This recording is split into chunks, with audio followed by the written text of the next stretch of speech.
The Durian Heat, bringing big ideas and critical opinions in Southeast Asia. Hi and welcome back to DurianASEAN. This is Gowri, and today we have a very interesting guest in the studio with us, and he probably needs a little introduction because he's been around in the acting industry for so long. And I'm talking about Mr. Radhi Khalid, who is not just an actor but also an MC, a producer, and also a teacher as well. So let's say a good morning to him.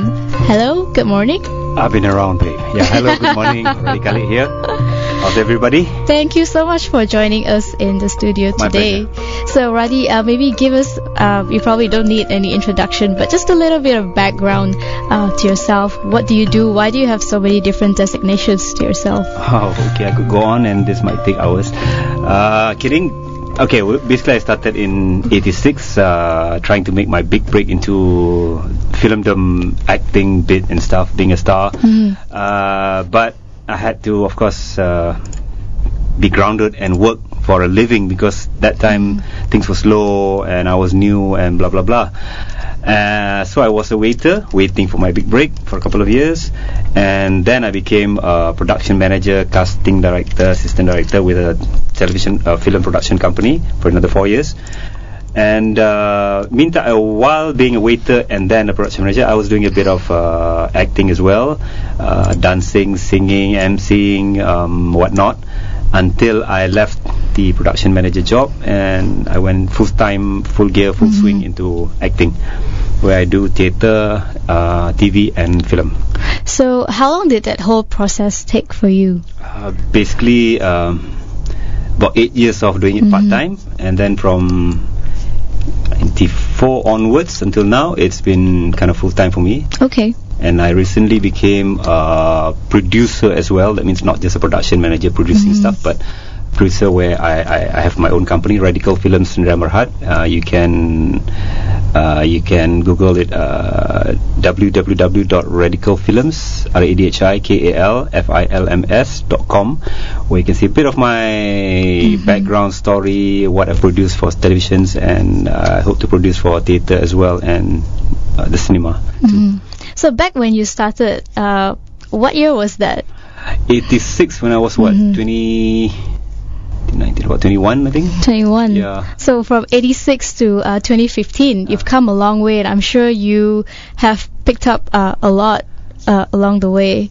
Well, quite a bit, but it's always a learning process. Right. You never stop learning, basically. But you can't say that you've been a student all along. That you have to take into account, take responsibility that for at least 10 years also in the business, you must have picked up something. Otherwise, That's right. you're getting nowhere. So basically, it's been more than 25 years. Maybe, well, I'm 51, more than half my life doing this stuff. I've picked up a few things, not to say I know everything, but I try to not diverse so much, so I guess I have to specialize instead of just last time when I was a model, actor, singer, dancer as well, so now I cannot do so much of that. Of course, age counts. So I concentrate on acting, which I hope to do till the end of my life, God permits. And now I'm doing producing as well, so that I can hopefully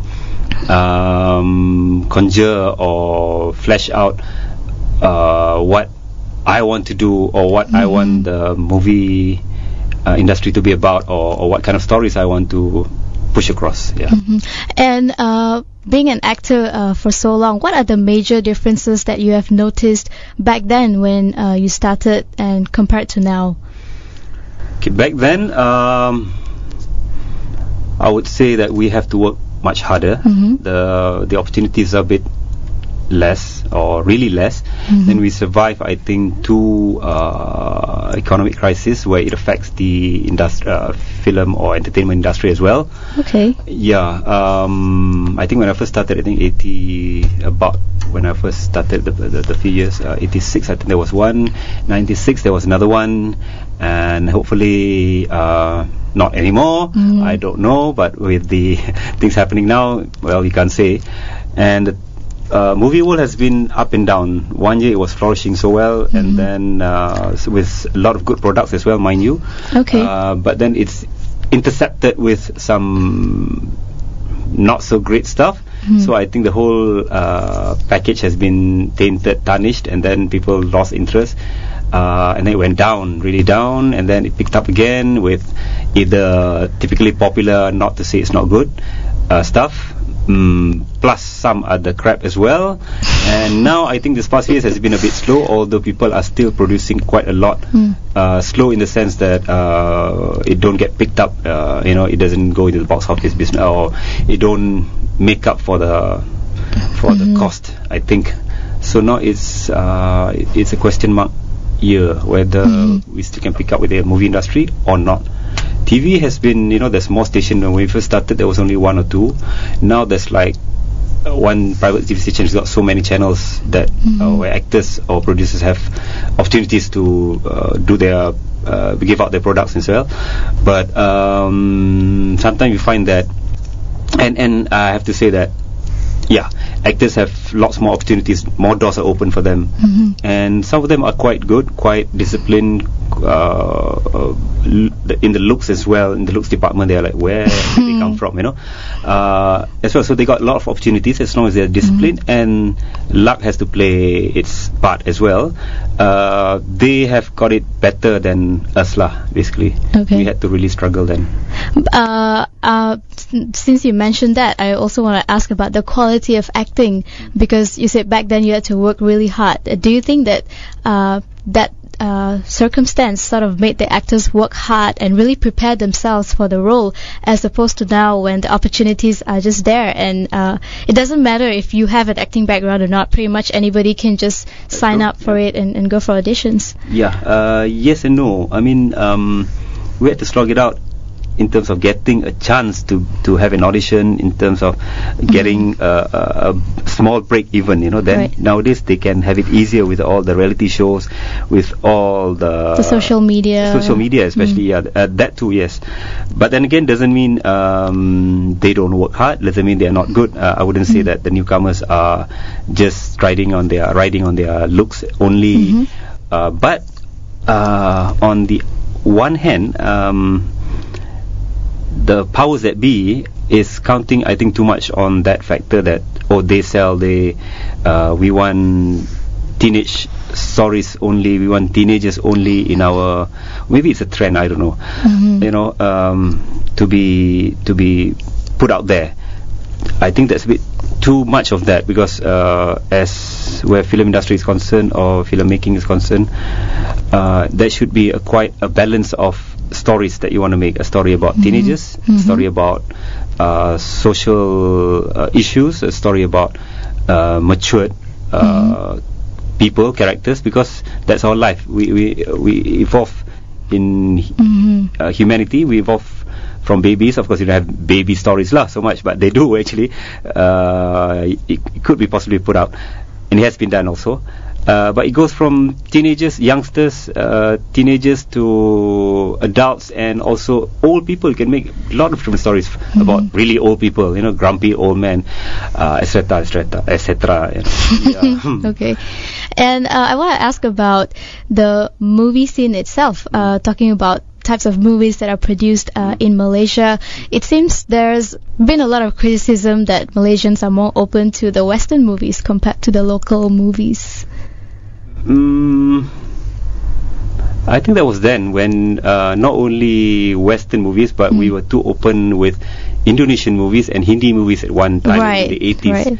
And then English movies has always been there, and also Hong Kong movies. Apart from that, it was more Hindi and Indonesian. And then Indonesian somehow fizzled. I think partly is because their industry as well, the movie industry fizzled, and then the TV industry became bigger. But I guess I have to mention here that we are open to basically anything, everything that comes. We see Korean movies nowadays, Brazilian dub series, serials. We take in anything, everything. Whereas you see the Indonesians somehow, which is good and bad, okay? Because the Indonesians, they they close doors. Although we speak the same kind of language, we have the same kind of culture, they don't allow Malaysian movies to penetrate there. Very difficult. We tried joint venture, we tried shooting over there, taking the actors. Also, it was so difficult.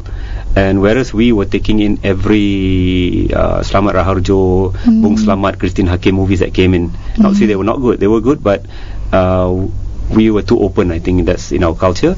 And then later Korean movies also, we take the good and the bad ones.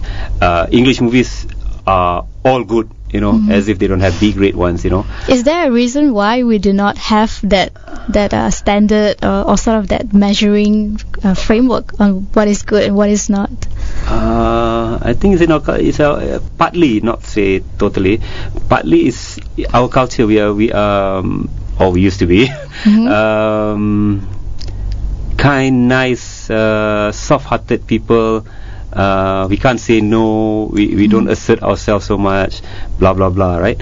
And also the authority, who just like the influx of foreign workers, they let in every, there's no filter. But on one hand, we are also open. We are quite knowledgeable and open to a lot of different things. That's good. Like some other countries, maybe the US, it seems at one time they thought we were still living on trees. They only know about their culture, question mark. They don't care or don't know so much about other countries. They don't care to learn. And then even Thai movies, at one time they were into their own people. Most of the time, Thai-looking people, and then later only when they have Thai mixed with Western actors or singers, that they are a bit more open. Otherwise, they only look to their totally Thai actors, Thai movies, and when they do have foreign movies, I heard they had most of it dubbed in Siamese, Thai language. We have dubbing also, but I think English is it seems to be our main language. That's not right. Even Bahasa Malaysia. The most widely accepted. Yeah, which is good that we know English. I think the percentage is that even some of the kampung people who don't speak English, they understand English, which is good. But then we forget our bahasa kebangsaan, and then some of us don't speak the other bahasas, the Tamil and the Chinese. Either Hokkien or Mandarin and all that. Maybe not so much Mandarin, Cantonese maybe. So English was the main thing, and then that's how we get towards our mind also, Western English is good, is the best, that's our benchmark, that's our only, to some extent yes, but not totally. So we still need to break away from that post-colonialism mindset. That's true. When I think Sheila Majid, the likes of Sheila Majid and Zainal Abidin and the later Siti and all that we believe in our own people. Somehow, on one hand, we don't quite believe in our own people, that we don't nurture them, we don't bring them up so much. We just put them aside so that I think they don't grow just like a little child. You don't care about him. Of course, everybody falls first as a child. You might just try to get up and then you fall. Right. But if we let them fall, or we don't care, we don't hold their hand and try to lift them up or something like that, take them along walking, they will fall longer, I think. So when you say we, are you referring to the audience or the government? Or I think all three lah. That means the powers that be that ascertains where filmmaking is going, the audience and the makers. I think we don't believe in ourselves. We don't let on we grow. We don't nurture it, and even the government don't take film industry as an economic. Economy that can grow, that can give money to people. Not that in India, I think filmmaking is, I don't know exactly, but I think it's one of the most industry widely that gives jobs to people. They have 800 movies per year, so it gives job to crew, the people who the people who make sets, not only the actors and producers. So quite everybody could get jobs there. I think you're right, because I've seen hundreds of Tamil movies probably, and there's always a huge amount of people involved, and they have movies they probably make movies every day, because you never every time you go to the cinema, there's always something new. Unlike in Malaysia, you usually have to wait for 5 or 6 months, and then you get a couple of movies. Correct, but now there's been quite a big number of movies that's waiting in line. Okay. Good and not so great, and that is also another factor that makes the movie the audience have to choose. Right. So last time I think there was only one time, it was only about 12 or 20 movies per year. Before that there was a lull totally, and then there was 20, and then it became like maybe once a month, and now I think it's twice a month or more waiting in line. Okay. So that's a good sign. Good sign, but then not all movies will make it. Okay. And then the audience are spot for choice. They will have to make a choice. So if I produce one, you produce one. It's either one of us. Probably for economic reasons as well, that they cannot watch. Also both. Partly, yeah. It's true. So let's talk more on theatre now. So you've done some theatre acting. Were you doing it at the same time as TV, or was it much later? Kind of, yeah. TV and movies were my main forte. Basically my career was there. Okay. Theatre was like, when I started out in theatre, I think my first theatre was 1991, Stand and Deliver. It's a big production with foreigners, expats as actors, as well as local Malaysians. And it was like a couple of months rehearsals where I had to take time off from my waiter job, waiter and bartender job, to go for rehearsals. And then towards the end it was more intensive, and we didn't get paid because we considered we were chorus, we were singers, actors or whatever in the chorus line, or we were the main ones as well.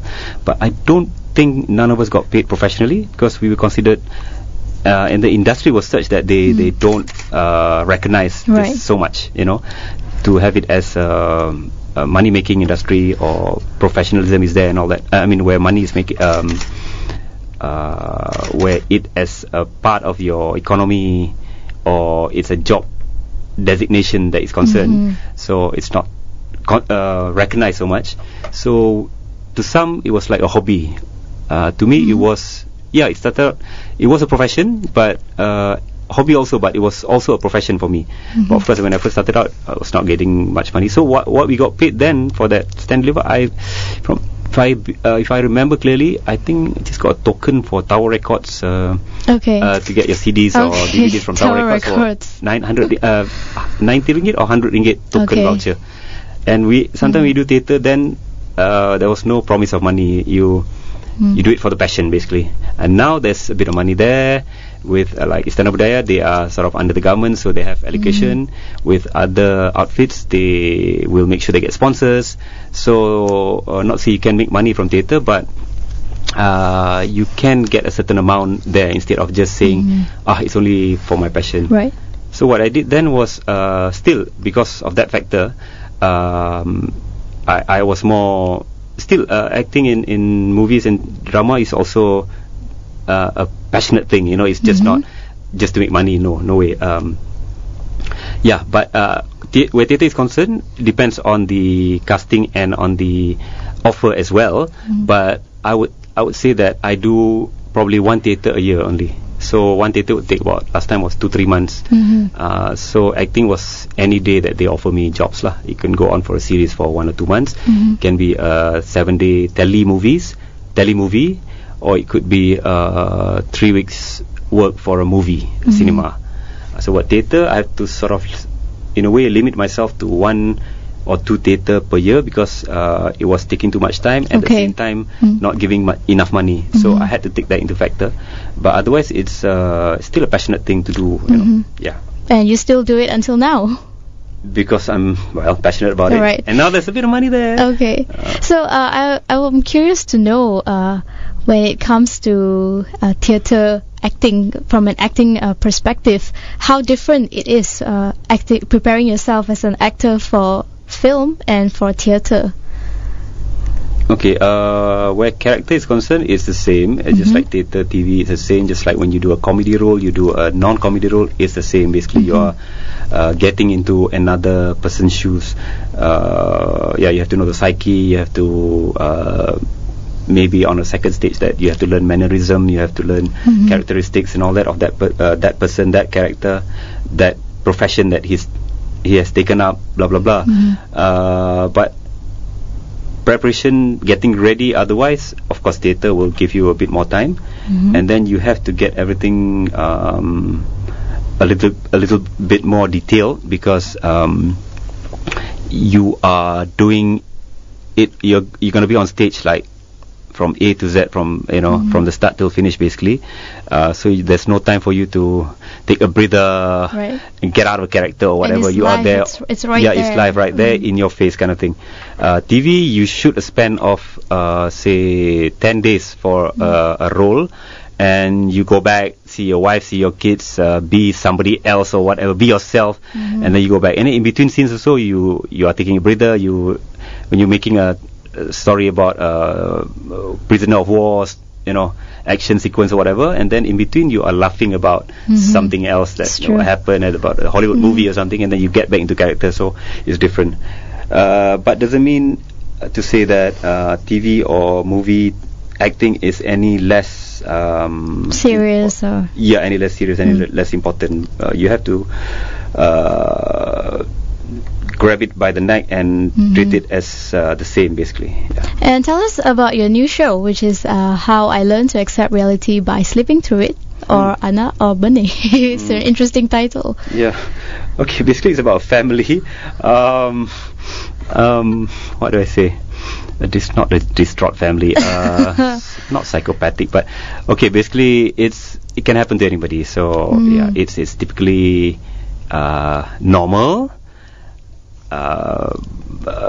interesting, because this guy, this boy, the son, went through something that he couldn't handle, and then we tried to coax him out of it. We tried to get him out of his cocoon, because he saw something, he experienced something that is too it's about death. So to him it's and he's about saving lives, and when he see death, he wasn't ready for it, and it really shocked him up till he just shrink into his little world and all that. He doesn't I don't know what's going on in his mind, because seriously, as a father, I could see some things happening, what is wrong, but I get some medical advice, and I do know a bit of psychology, because I learned as the character to help this kind of people and all that, but I still couldn't go into his mind because he is experiencing it.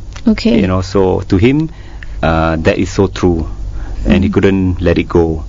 So we try to get him out of it different ways, me and the wife. The wife has got her methods or not, and I've got my methods, my ways. And then there's like 2 acts. So the other act is kind of mirroring the image of the first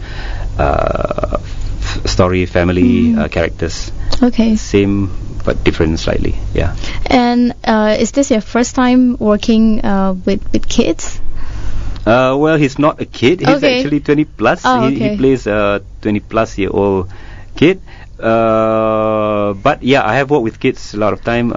I used to do with you said you were a teacher. Not I can't say I don't have an education kind of certificate like my father. He was a headmaster, and teaching profession, I do value it very much. But from being a doctor, I think this is 2 of the most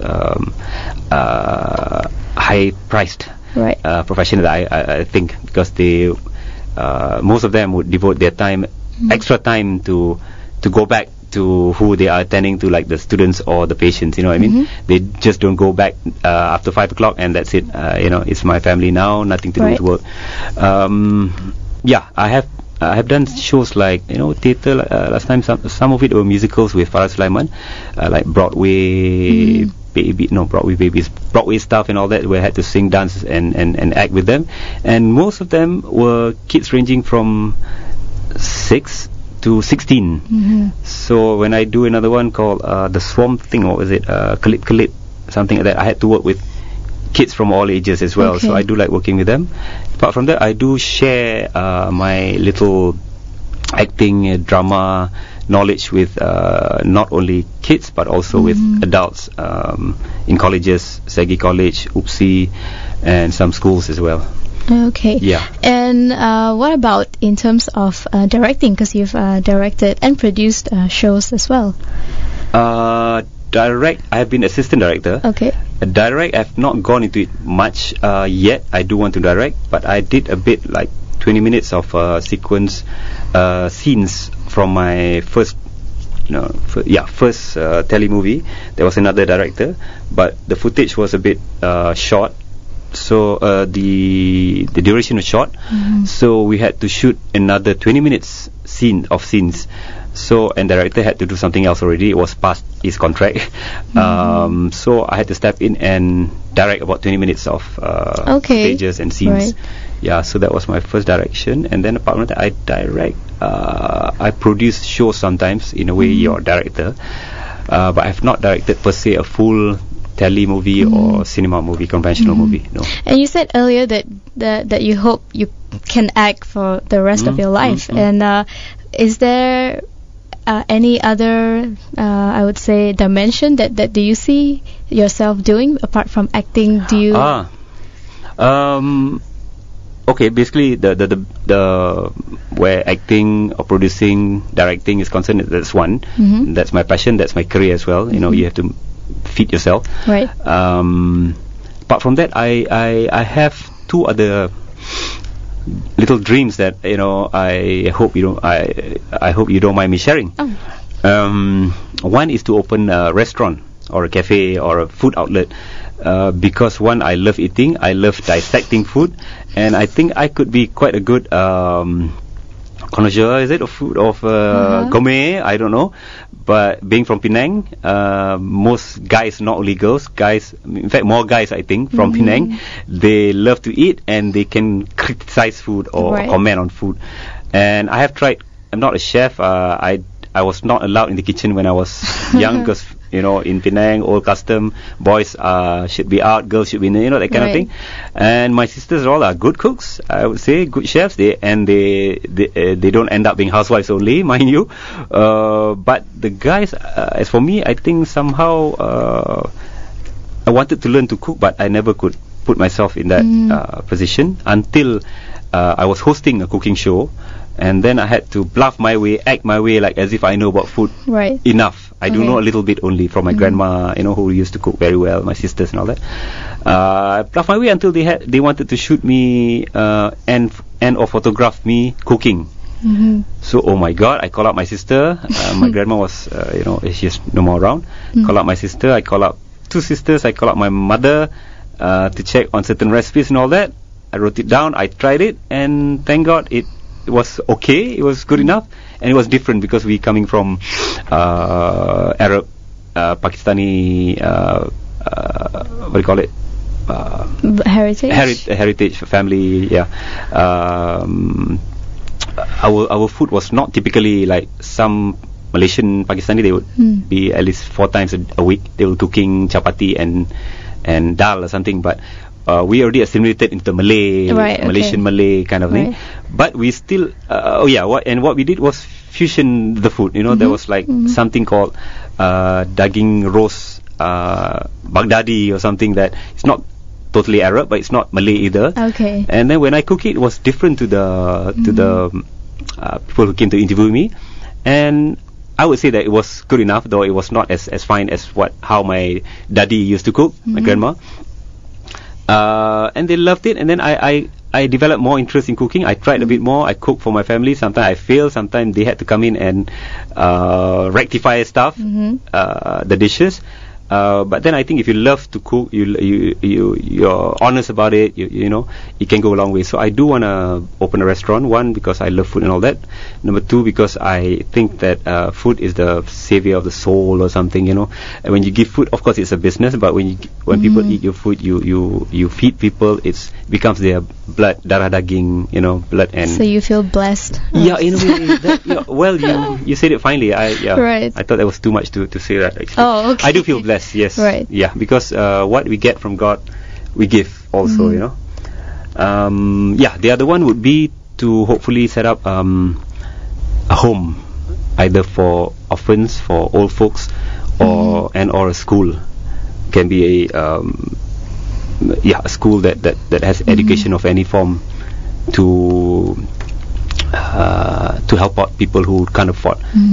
Because I do work with charitable organization as well, where